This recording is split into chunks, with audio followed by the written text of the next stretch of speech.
The great hall of the Zephyrian Empire stretched out like a metal canyon. Its walls rose high into the darkness above, covered in glowing symbols that told the story of 1,000 conquered worlds. At the center of this vast space sat Emperor Vexthul on his throne of black crystal. His 6 eyes glowed red in the dim light as he listened to the reports from his military commanders. "The planet is called Earth, my lord," said General Zakmer, his voice echoing through the hall. "It sits in a small system on the outer edge of the galaxy. Our scouts have been watching it for many cycles now." The Emperor leaned forward on his throne. His massive form cast shadows across the floor, where dozens of military officers stood at attention. "Tell me about their defenses," he commanded. General Zakmer activated a holographic display. The image of a blue and green planet appeared in the air between them. "They have no unified military, my lord. The planet is divided into nearly 200 separate nations. They fight among themselves constantly. Their weapons are primitive, chemical explosives and simple projectiles. They have never even left their own solar system." Emperor Vexthul's mouth curved into what might have been a smile on his alien face. "How many ships do they have in space?" "None that could threaten us, my lord. A few small stations orbiting their planet. Some exploration vessels that barely qualify as spacecraft. Their most advanced technology is perhaps 50 years behind our oldest designs." The other commanders murmured their agreement. Admiral Krikstar stepped forward, his medals glinting in the light. "My lord, I could take this world with a single battle fleet. Perhaps even just a squadron. These humans pose no threat to the Empire." Emperor Vexthul stood up from his throne. His full height was impressive, even among his own tall species. "Excellent. Begin preparations for invasion. I want this world brought into the Empire within 1 cycle." The commanders began to file out, already discussing their battle plans. But before they could reach the doors, a voice spoke from the shadows. "Wait." The word came from an ancient Zephyrian who stepped into the light. Sage Morden was old, even by his species' long standards. His skin was pale and marked with the scars of many battles. Unlike the other commanders, he wore no military uniform. Instead, he was dressed in the simple robes of the Imperial Council. Emperor Vexthul turned to face the old sage. "Morden, you have something to say about this conquest?" "I do, my lord." Morden walked slowly to the center of the hall. His ancient legs made each step careful and deliberate. "I urge you to reconsider this attack on Earth." General Zakmer laughed. "Sage, with respect, did you not hear our report? These humans are no threat to us." Morden's old eyes fixed on the general. "I heard your report, but I also remember something you have forgotten. The Empire has encountered humans before." The hall fell silent. Emperor Vexthul sat back down. "On his throne. Explain." Morden activated his own holographic display. The image showed a small spacecraft, clearly human in design. "This happened 150 years ago. A human exploration vessel called the Endeavor crossed into our territory. It was alone, far from Earth, conducting what they called a deep space mission." "1 ship," Admiral Krikstar said dismissively. "What threat could 1 ship pose?" "None, we thought," Morden continued. "We captured it easily. The ship was primitive, its crew small. We brought them to Research Station Omega-7 for study." The sage's display changed to show the interior of a Zephyrian research facility. The crew consisted of 12 humans. Their captain was named Jake Harrison. His second in command was a female called Lisa Morgan. We studied them for months, learning about their biology, their psychology, their capabilities. Emperor Vexthul leaned forward with interest. "And what did you learn?" Mordian's expression grew serious. "That they are unlike any species we have ever encountered. The humans displayed abilities that our scientists could not explain. When we tested their physical limits, they exceeded them. When we presented them with impossible problems, they found solutions. Impossible, General Zachmer scoffed. They are a primitive species. Are they? Morden asked. We gave Captain Harrison a puzzle that had stumped our best minds for decades. He solved it in 3 days. We presented them with a simulated battle scenario that had defeated every other species we tested. They won. The sage paused, looking around the hall at the assembled commanders. But most disturbing was what happened when we tried to break their will. Go on, the Emperor commanded. We separated the crew members, isolated them, subjected them to psychological pressure. We expected them to break as all species do when pushed beyond their limits. But the humans did something unexpected. Morden's holographic display showed surveillance footage from the research station. It depicted a human male in a small cell, clearly under stress, but still alert and planning. They adapted, Morden said simply. Every torture we applied, every pressure we brought to bear, only made them more determined. Captain Harrison began planning an escape from the moment he was captured. When we took away his tools, he made new ones. When we blocked his plans, he created different ones. Admiral Crickstar stepped forward. Sage, surely you exaggerate. One crew cannot be representative of an entire species. Perhaps not, Morden agreed. But what happened next should concern us all. The display changed again, showing what appeared to be battle damage throughout the research station. After 6 months of captivity, the humans escaped. 12 primitive beings with no weapons and no knowledge of our technology broke out of our most secure facility. The hall was completely quiet now. Emperor Vexthul's red eyes fixed on the old sage. How? They turned our own systems against us. They studied our technology while pretending to be broken by our tests. They learned our language, our procedures, our weaknesses. Then, in a coordinated assault that would have impressed our best military strategists, they seized control of the station. Morden's voice grew quiet. They killed 47 of our researchers and guards, not through superior strength or advanced weapons, but through cunning, determination, and a complete willingness to do whatever was necessary to survive. General Zachmer shifted uncomfortably. What happened to them? They escaped in one of our own ships. We tracked them for weeks, but they managed to evade every pursuit fleet we sent. Eventually, they reached the edge of our territory and disappeared into the unknown. Emperor Vexthul was silent for a long moment. When he spoke, his voice was thoughtful. An interesting story, Sage, but it was one ship, one crew. Surely an entire planet cannot be so dangerous. Morden met the Emperor's gaze without flinching. My lord, I have served this empire for over 3 centuries. I have seen the conquest of 1,000 worlds. Never have I encountered a species. Like the humans, they do not surrender.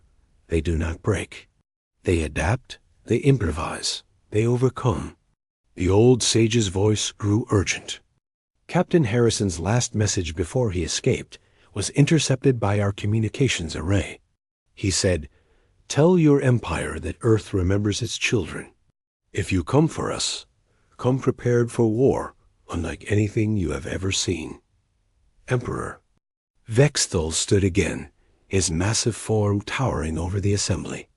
You would have me fear a primitive species based on the actions of 12 individuals from over a century ago? I would have you proceed with caution, my lord. The galaxy is vast, and there are many worlds to conquer. Why risk our forces on a species that has already proven dangerous? The Emperor looked around the hall at his commanders. Their faces showed a mixture of doubt and dismissal. Finally, he made his decision. Sage Morden, I respect your long service to the Empire, but I will not be frightened by ghost stories and ancient warnings. These humans have had over a century to advance their technology, to unite their world, to prepare for our return. Have they done so? General Zachmer quickly consulted his datapad. No, my lord. They remain divided, primitive, unprepared. Emperor Vexthal nodded. Then they have learned nothing from their encounter with us. Admiral Krickstar, you have your orders. Take the Fourth Fleet and bring me this Earth. Show the galaxy what happens to species that dare to threaten the Empire. As the commanders filed out of the hall, chattering excitedly about the coming conquest, Morden remained behind. He stood, alone in the vast space, looking up at the symbols on the walls, the records of 1,000 conquered worlds. You should have listened, he whispered to the empty air. You should have remembered what Captain Harrison told us about his species. We are not the strongest, we are not the fastest, we are not the smartest, but we are the most stubborn. And that makes us the most dangerous. The old sage turned and walked slowly toward the exit, his footsteps echoing in the silence. Above him, the symbols on the walls seemed to flicker, as if even the stones themselves knew that the Empire was about to make a terrible mistake. 3 months later, the massive Zephyrian war fleet dropped out of hyperspace at the edge of Earth's solar system. Admiral Krickstar stood on the bridge of his flagship, the destroyer of worlds, and looked at the small blue planet that hung in the darkness ahead of them. Sir, reported his communications officer, we are detecting numerous artificial satellites around the target world. Primitive communication and surveillance devices, mostly. Admiral Krickstar nodded. Begin the demonstration. Destroy 10% of their orbital infrastructure. Make sure they can see our power, but leave their communication systems intact. I want them to be able to hear our demands. The fleet's weapons powered up. Brilliant beams of energy lanced out across space, striking the human satellites with devastating precision. Metal and electronics vaporized instantly, creating brief flowers of light against the starfield. On Earth, Dr. Elena Rodriguez was working. Late at the SETI research facility in New Mexico, when every alarm in the building started screaming at once. She ran to the main control room where her colleague, Dr. Frank Miller, was staring at his screens in shock. Elena, you need to see this, Frank said, his voice shaking. Something just destroyed 15 of our satellites. The energy signatures are unlike anything we've ever seen. Elena looked at the data streaming across the monitors. Natural phenomenon? No way. This was targeted, precise, and Elena ... Frank pointed to another display. We're receiving a transmission. It's not from Earth. Across the planet, similar scenes were playing out in every major space agency and military command center. In Washington, President Alex Thompson was pulled from a late-night meeting and rushed to a secure bunker beneath the White House. General Patricia Hayes, chairman of the Joint Chiefs, was already there with a room full of advisors. Mr. President, General Hayes said grimly, we have a situation. Multiple satellites destroyed by unknown weapons. We're tracking a large formation of objects in space, approximately 50 vessels of various sizes. They're not ours, and they're not from any nation on Earth. President Thompson sat down heavily in his chair. Are you telling me we're dealing with aliens? That appears to be the case, sir. And they're trying to communicate with us. Back at SETI, Elena had managed to decode the alien transmission. The message was being broadcast on multiple frequencies in dozens of Earth languages. She listened to the translated version with growing dread. The voice was cold and mechanical. People of Earth, I am Admiral Krickstar of the Zephyrian Empire. Your world has been selected for incorporation into our domain. You have witnessed a demonstration of our power. Resistance is futile and will result in the complete destruction of your civilization. Elena recorded every word as the message continued. You will surrender unconditionally within 72 hours. Your governments will transfer all authority to the Empire. Your military forces will be disbanded. Your population will be relocated, as needed for the efficient administration of your world. The transmission ended with coordinates for Earth's leaders to send their surrender. Alina immediately contacted every government and military facility she could reach. Within hours, the alien message was being analyzed by the brightest minds. On the planet Dot, in his underground command center, President Thompson gathered with leaders from around the world via secure video link. Prime Minister Janet Cooper from Britain, President Luis Santos from Brazil, Chancellor Anna Weber from Germany, and dozens of others filled the screens around him. Ladies and gentlemen, President Thompson began, we're facing the greatest crisis in human history. We have 72 hours to decide the fate of our species. The debate that followed was intense.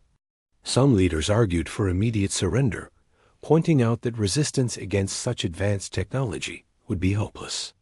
Others demanded that Earth fight, regardless of the odds. But while the politicians debated, other people were already taking action. At a secret military research facility in Colorado, Dr. Danny Wright was examining fragments of the destroyed satellites that had been recovered by salvage teams. "This is incredible," Danny told his assistant, Dr. Sarah Kim. "The alien weapons use some kind of focused energy beam, but the technology isn't as advanced as I expected. It's powerful, yes, but not impossible to understand."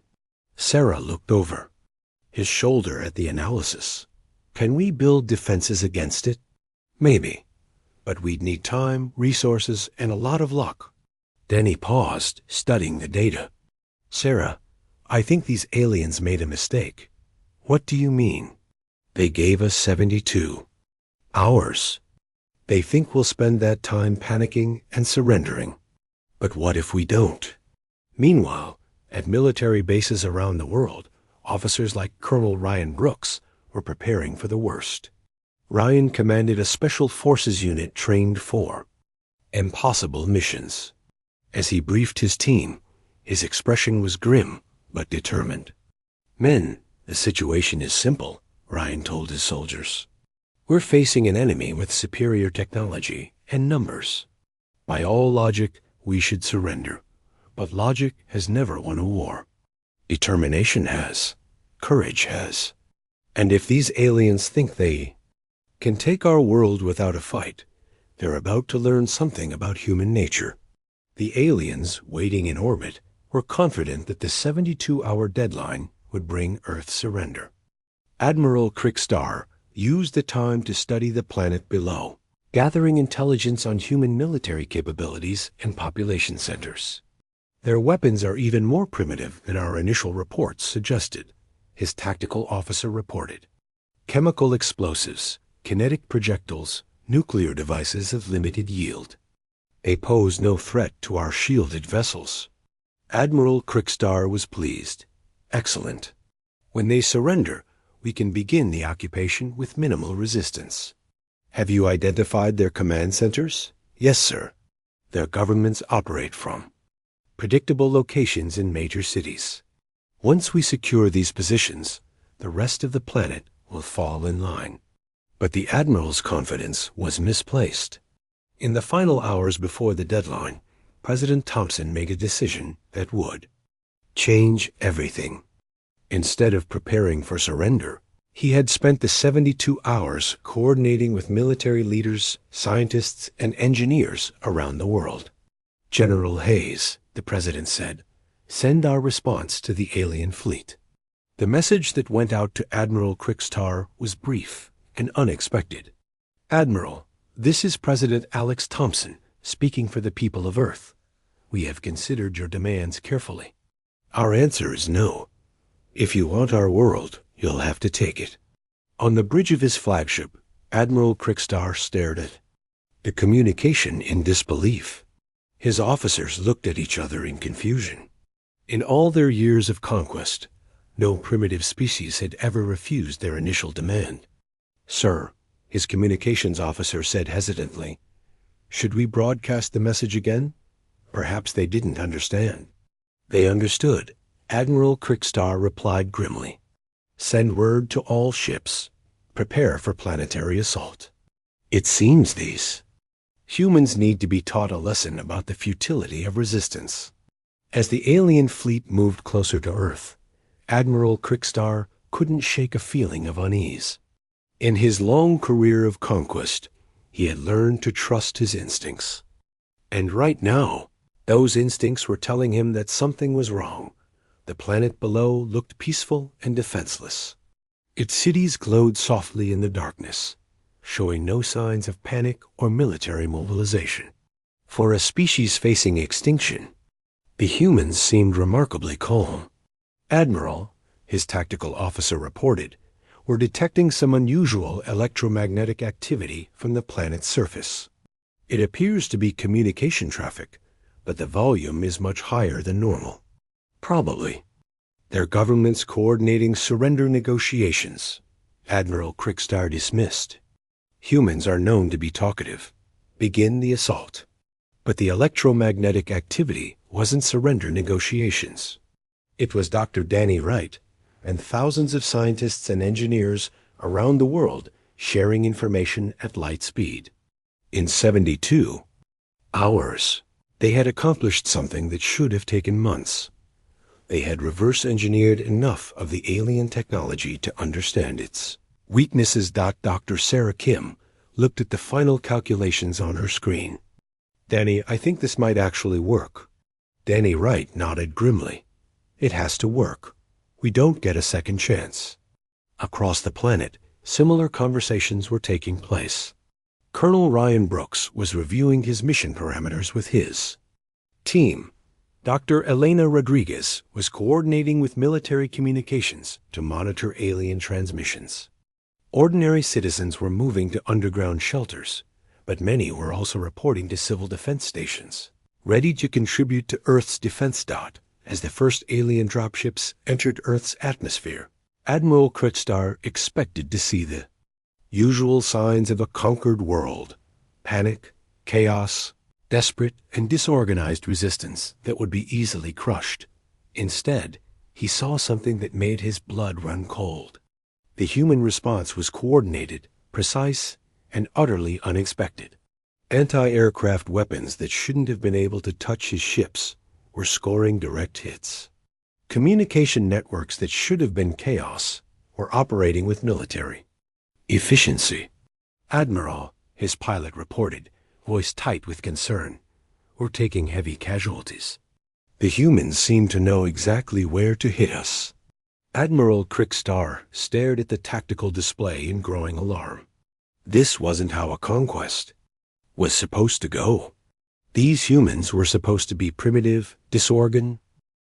The first day of the invasion was a nightmare for Admiral Crickstar. He had expected to land troops on a defenseless planet and accept its surrender by nightfall.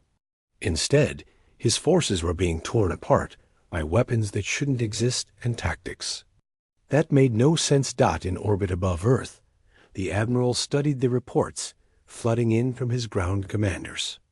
Explain to me, he demanded of his tactical officer, how a primitive species armed with chemical weapons is destroying our armored vehicles. Lieutenant Vex Carr consulted his datapad nervously.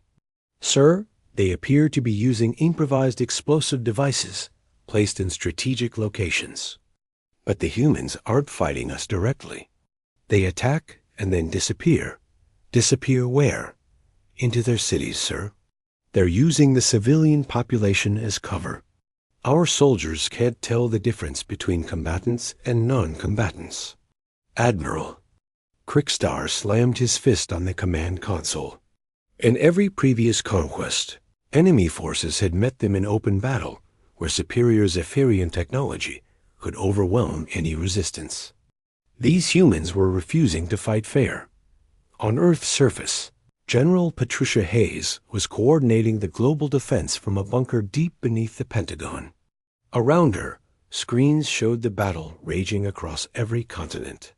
She was exhausted, but grimly satisfied with the progress. Colonel Brooks' report, She spoke into her communicator. Colonel Ryan Brooks's voice crackled back from somewhere in the ruins of Chicago. General, the enemy has taken the downtown area, but they're paying for every block. My teams have eliminated 3 of their armored units using modified mining explosives. The civilians are cooperating fully with evacuation procedures. Casualties? Heavy. On both sides, ma'am. But the aliens aren't adapting to our tactics as quickly as we hoped they would. General Hayes nodded. This was the key to Earth's strategy. In the 72 hours before the invasion, military planners around the world had reached the same conclusion. They couldn't match alien technology, but they could use human unpredictability as a weapon. Dr. Danny Wright was implementing the second phase of his defense plan from a hidden facility in the Rocky Mountains. His team had managed to intercept alien communication frequencies, and what they learned was encouraging. Sarah, listen to this, Danny said, playing back a translated alien transmission. Their field commander is requesting instructions on how to handle irregular combat situations. They don't understand guerrilla warfare. Dr. Sarah Kim looked up from her computer terminal. That makes sense. If they've been conquering planets for centuries, they probably always face conventional military forces. They wouldn't know how to fight an enemy that refuses to line up and be shot. Danny grinned. Exactly. And now comes the fun part. Phase 2 of Earth's defense involved something the aliens had never encountered: cyber warfare. While their soldiers fought in the streets, human hackers were attacking the invaders' computer systems. In a basement in Tokyo, 18-year-old Amy Watson was leading a team of teenage programmers in the most important mission of their lives. Amy had been playing computer games since she was 5 years old. Now she was using those same skills to hack alien technology. Tyler, have you found their communications protocol yet? Amy asked her partner, Tyler Johnson, who was sitting at another computer across the room. Almost got it, Tyler replied, his fingers flying over the keyboard. Their security is tough, but it's designed to keep out other aliens, not humans. We think differently than they do. Amy smiled. Different is good. Different means they can't predict us. While the teenagers worked their digital magic, other humans were using more direct methods.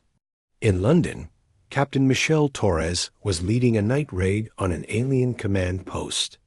Her team moved through the abandoned subway tunnels, carrying weapons that had been built in the past 3 days from salvaged alien technology. Remember, Michelle whispered to her soldiers, these invaders have better armor and better weapons, but they don't know these tunnels like we do. Use that advantage. The raid was typical of the new kind of warfare Earth was waging. Instead of meeting the aliens in open battle, human forces struck quickly and disappeared. They used the planet itself as a weapon, turning familiar streets and buildings into deadly traps. Dr. Maya Patel, working from a hidden laboratory in Mumbai, had made a breakthrough that would change the war. Her team had been analyzing alien biology from captured equipment and fallen soldiers. The aliens breathe a different mixture of gases than we do, Maya explained to her research team. Their atmosphere has less oxygen and more methane. If we can create the right chemical compound. You're talking about biological warfare, said her assistant, Dr. Kevin Lee. Maya nodded grimly.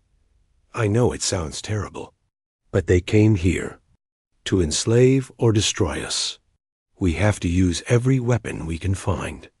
The weapon Maya developed was dispersed through the air conditioning systems of buildings the aliens had occupied.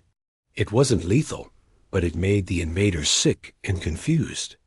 Within hours, alien soldiers were evacuating positions they had thought were secure. Admiral Krickstar received the reports with growing horror. You're telling me the humans are poisoning the air? Not exactly, sir, his medical officer explained. The compound makes our soldiers ill but doesn't kill them. It's designed to force us to evacuate occupied areas. Clever, the Admiral admitted grudgingly. What about our air filtration systems? The humans seem to understand our technology better than we expected. They're finding ways around every defense we implement. This was the most disturbing development. Of all, the Zephyrian Empire's greatest advantage had always been their technological superiority. But somehow, these primitive humans were matching their innovations in real time. The answer was found in Dr. Elena Rodriguez's work at the CT facility. Elena had been intercepting alien communications since the first day of the invasion, and what she discovered amazed her. The aliens are sharing technical information over open channels, Elena reported to General Hayes. They assume no one else can understand their language or access their communications. But we've been listening. To everything they say. You mean we know their battle plans? Better than that. We know how their technology works. Every time they discuss a technical problem, we learn something new about their systems. General Hayes smiled for the first time since the invasion began. Dr. Rodriguez, you may have just given us the key to winning this war. The key was information. While alien soldiers fought human defenders in the streets, human scientists and engineers were learning everything about Zephyrian technology by simply listening to their radio chatter. Steve Martinez, a former Air Force pilot, was using this intelligence to lead daring attacks on alien aircraft. Flying modified civilian planes loaded with explosives, Steve and his team were conducting suicide missions that the aliens couldn't understand or counter. Control, this is Crazy Horse Flight. Steve radioed as he dove his converted passenger jet toward an alien troop transport. Beginning attack run. Crazy Horse, you're outnumbered 10-1. Are you sure about this? Steve looked at the photographs taped to his instrument panel. His wife, his children, his hometown before the invasion. Control, they picked the wrong planet to invade. Tell them Steve Martinez says hello. The collision destroyed both aircraft, but Steve's sacrifice saved hundreds of lives in the refugee convoy below. His example was being repeated across the planet as ordinary. Humans found extraordinary courage in the defense of their world. But the most significant breakthrough came from an unexpected source.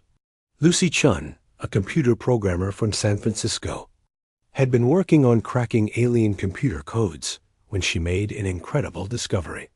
General Hayes, you need to see this, Lucy said over the encrypted video link. I've managed to access their ship control systems.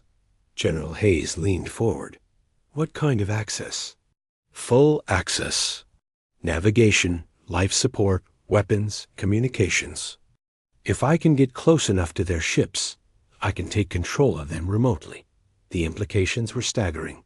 Human forces weren't just defending against the invasion anymore. They were preparing to turn the aliens' own weapons against them. Admiral Krickstar was beginning to understand that this conquest was unlike any other in his experience. The humans were not just resisting. They were learning, adapting, and evolving. Their tactics faster than his forces could respond. Sir, his intelligence officer reported, were detecting unusual activity in the human communication networks. Massive data transfers, coordination between military units across the planet. And something else. What? The civilian population is actively participating in the resistance. Engineers, scientists, even children are contributing to their war effort. This isn't just a military defense. It's an entire species fighting for survival. Admiral. Krickstar stared at the tactical display showing the battle for Earth. Red markers indicated Zephyrian positions. Blue markers showed human forces. But what disturbed him most were the countless yellow markers scattered across every continent. What do the yellow markers represent? Unknown human activities, sir? Our intelligence suggests they're related to the defense effort, but we can't determine their exact nature. The Admiral didn't know it, but those yellow markers represented something his empire had never encountered. an entire civilization that refused to surrender. Every marker was a group of humans working. 2 weeks into the invasion, Admiral Krigstar faced a situation he had never encountered in 30 years of conquest. His forces were not just stalled. They were losing ground. The morning briefing in his command center was a catalog of disasters. "Sir," reported his ground commander, Major Thexville, "we've lost control of 17 cities that we had previously secured. The humans are using some kind of coordinated counterattack strategy." Admiral Krigstar studied the holographic battle map floating above the command table. Red zones marking Zephyrian control were shrinking by the hour, replaced by blue zones, indicating human resistance. "How is this possible?" the Admiral demanded. "Our technology is superior to theirs in every way." "That's the problem, sir," said his intelligence officer. "The humans are turning our technology against us. They've somehow gained access to our computer systems." The intelligence officer was right, but he didn't understand the full scope of what the humans had accomplished. In her hidden facility, Lucy Chun had done more than just hack into alien computer systems. She had taught other humans how to do it too. "The key is understanding how they think," Lucy explained to a room full of programmers connected by video link from around the world. "The aliens build their security systems to keep out other aliens. But we don't think like aliens." On her screen was the control interface for a Zephyrian troop transport. With a few keystrokes, Lucy made the ship's engines shut down, stranding the alien soldiers inside. "Bobby, can you see this?" Lucy called to her partner, Bobby Clark, who was working from a bunker in Australia. "I see it," Bobby replied, his voice excited. "The navigation system is completely open. Lucy, I think I can make their ships fly wherever we want them to go." This was the breakthrough that changed everything. Within days, human hackers were not just defending against the invasion, they were controlling it. Alien supply ships landed in the wrong locations. Communication networks carried false orders. Transport vehicles delivered troops to areas where human forces were waiting in ambush. Colonel Ryan Brooks was taking advantage of this new capability in his defense of Chicago. "Control, this is Ground Team Alpha. We have eyes on the alien convoy heading toward Sector 7. "Copy, Alpha," came the response from Lucy's team. "We're redirecting them to Sector 12. You'll have a clean shot." Ryan smiled as he watched the alien vehicles change course, following navigation instructions that were being sent by human hackers instead of their own command center. "People, this is what we call a turkey shoot." But the humans weren't just using alien technology against the invaders. They were also developing new weapons that the aliens had never seen before. Dr. Nathan Gray, working from a laboratory hidden beneath a hospital in New York, had created something that terrified Zephyrian forces. He had developed a biological weapon specifically designed to target alien physiology. "The compound affects their nervous system," Nathan explained to General Hayes during a secure video conference. "It doesn't kill them, but it causes severe disorientation and temporary paralysis. How do we deploy it? That's the beautiful part. We can introduce it into their water supply, their air filtration systems, even their food replicators." The aliens have been so confident in their technology that they never considered biological warfare. Nathan's weapon was deployed through the same hacking networks that Lucy Chun had established. Within hours, alien soldiers across the planet were falling ill. Medical evacuation requests flooded the Zephyrian communication channels. Admiral Krigstar was losing his mind trying to understand how the humans were staying one step ahead of every countermeasure he implemented. How are they doing this? He shouted at his staff. "Every time we change our communication codes, they break them. Every time we move our positions, they know where we're going." His communication officer looked uncomfortable. "Sir, I believe they're intercepting all of our Transmissions. That's impossible. Our encryption is unbreakable. With respect, sir, it's unbreakable by other Zephyrians. But the humans don't think like us. They approach problems differently. The officer was more right than he knew.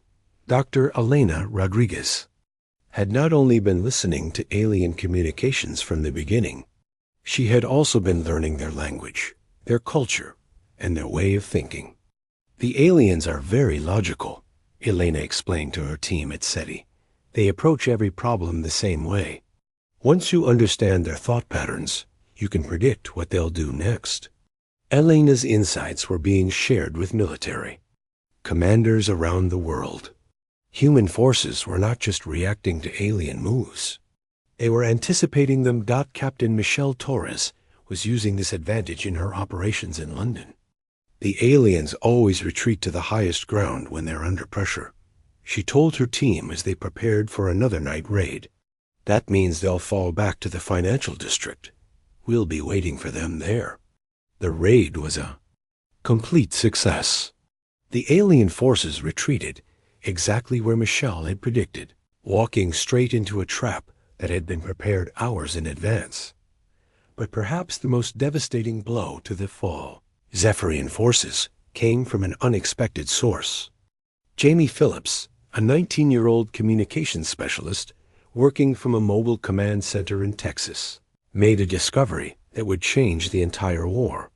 General Hayes, Jamie reported excitedly, I've been monitoring alien command frequencies, and I think I found something important. What is it, Phillips? The aliens have a central command code system. Every order that goes out to their forces is authenticated with a specific digital signature. If we could duplicate that signature, General Hayes understood immediately. We could send false orders to their entire fleet. Exactly. And I think I know how to do it. Jamie's breakthrough came from understanding something the aliens had never considered: human creativity. While Zephyrian computer systems were designed to be logical and predictable, Jamie approached the problem like a puzzle to be solved rather than a system to be conquered. Working with Lucy Chun and Bobby Clark, Jamie cracked the alien command authentication system in less than 2 days. The first test was simple. They sent an order to a single alien patrol to return to base. The patrol followed the order without question. It worked, Jamie breathed, staring at her screen in amazement. They can't tell the difference between our orders and their own. The implications were staggering. Within hours, human forces were sending false orders throughout the Zephyrian command structure. Supply ships were diverted to empty locations. Patrol units were sent on meaningless missions. Entire battle groups were ordered to stand down for equipment maintenance. Admiral Crickstar watched his carefully planned invasion dissolve into chaos. Sir, his tactical officer reported, we're receiving conflicting orders from multiple sources. Half our forces are returning to their ships, and the other half are requesting clarification of their missions. What do you mean? Conflicting orders. Someone is issuing commands using her own authentication codes, but the orders don't match our battle plan. Admiral Crickstar felt a chill run through his body. Are you telling me the humans have compromised our entire command structure? Before the officer could answer, another report came in. Admiral, we have an urgent message from the supply convoy. They're reporting that their navigation systems have been compromised. They've been flying in circles for the past 6 hours. The Admiral turned to his communications officer. Contact Emperor Vextil immediately. Tell him we need the elite forces, now. But the message that went out to the Emperor was not the one Admiral Crickstar had intended to send. Jamie Phillips and her team intercepted it and sent their own version. Instead, mission proceeding according to plan. Human resistance minimal. No additional forces required. Emperor Vextil, reading the false report in his throne room, was pleased with his admiral's progress. He had no idea that his invasion fleet was being systematically destroyed by a species he had dismissed as primitive. On Earth, The tide of battle was turning decisively in humanity's favor. Dr. Danny Wright had used captured alien technology to build weapons that were not just equal to Zephyrian equipment, but superior to it. The aliens are excellent engineers, Danny explained to Dr. Sarah Kim as they watched their new defense systems destroy an alien dropship. But they're not very creative. They build things to work perfectly under normal conditions. They don't account for the unexpected. Sarah smiled as she watched another alien craft fall from the sky. And humans are very good at being unexpected. The weapon systems Danny had developed were unlike anything in the Zephyrian arsenal. Instead of relying on brute force, they used the aliens' own technology against them. Energy shields designed to deflect particle beams were useless against sonic weapons. Computer systems built to resist electronic warfare fell victim to viral programs that shouldn't have been possible. Dr. Maya Patel's biological weapons were also taking their toll. Alien soldiers were falling ill faster than their medical teams could treat them. Evacuation requests were overwhelming the Zephyrian medical facilities. Sir, Admiral Crickstar's medical officer reported, our casualty rate has increased by 300% in the past week. The humans are using some kind of biological agent that specifically targets our physiology. Admiral Crickstar stared at the medical reports in disbelief. How? 3 weeks after the invasion began, Emperor Vexthal made the decision that would cost him everything. Frustrated by what he believed were slow progress reports, he decided to take personal command of the Earth conquest. The Emperor's massive flagship, the Galactic Destroyer, dropped out of hyperspace with an escort of 50 elite warships. This was the most powerful fleet the Zephyrian Empire had ever assembled for a single conquest. Admiral Crickstar, the Emperor's voice boomed across the communication channels. I have come to finish what you apparently cannot. Prepare for the final assault. Admiral Crickstar, still believing his communications were secure, tried desperately to warn his Emperor. My lord, the situation here is not what our reports indicated. The humans have capabilities we did not expect. But Emperor Vexthal was not interested in explanations. Enough. I will demonstrate to these primitives the true power of the Empire. On Earth, Dr. Elena Rodriguez intercepted the Emperor's arrival almost immediately. General Hayes, we have a problem. A much larger alien fleet just arrived. The energy signatures are off the charts. General Hayes studied the new data with concern. How much larger? The flagship alone is 10 times the size of anything we've seen so far. And Elena, there's something else. The communication patterns suggest this is their Emperor. General Hayes smiled grimly. Their Emperor just made a mistake. He's brought all his best ships within range of our new weapons. The new weapons General Hayes referred to were the culmination of 3 weeks of desperate innovation. Dr. Danny Wright and his team had not just reverse-engineered alien technology. They had improved it. Sarah, are the orbital platforms ready? Danny asked from his command center. Dr. Sarah Kim checked her displays. All systems green. The Emperor's fleet is moving into optimal firing position. Then let's give them a warm welcome to Earth. The orbital weapons platforms were Danny's masterpiece.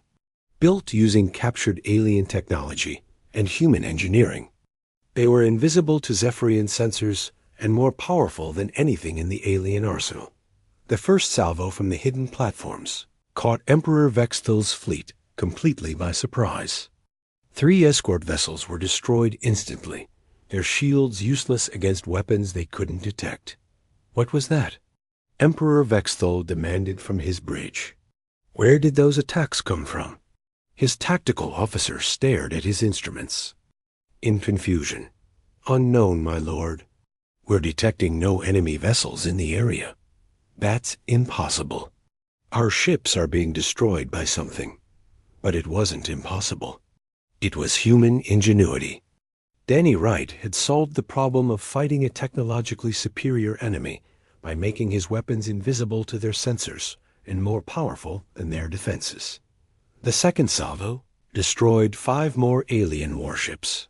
Panic began to spread through the Zephyrian fleet as ships died without their crews ever seeing the enemy. On Earth's surface, the final phase of the human counterattack was beginning.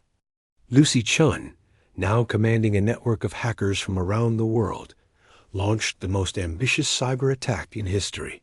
Target all alien ships simultaneously, Lucy ordered. Navigation, life support, weapons, communications. I want complete control of their entire fleet. Lucy, called Bobby Clark from his station. I'm reading massive resistance from their security systems. Then we overwhelm them. Everyone, execute attack pattern Omega. Hit them with everything we've got. The cyber attack was devastating. Within minutes, alien ships throughout the fleet were reporting system failures. Navigation computers sent ships on collision courses with each other. Life support systems shut down. Weapons turned on their own vessels that Emperor Vexthil watched in horror as his elite fleet tore itself apart. How are they doing this? He screamed at his officers.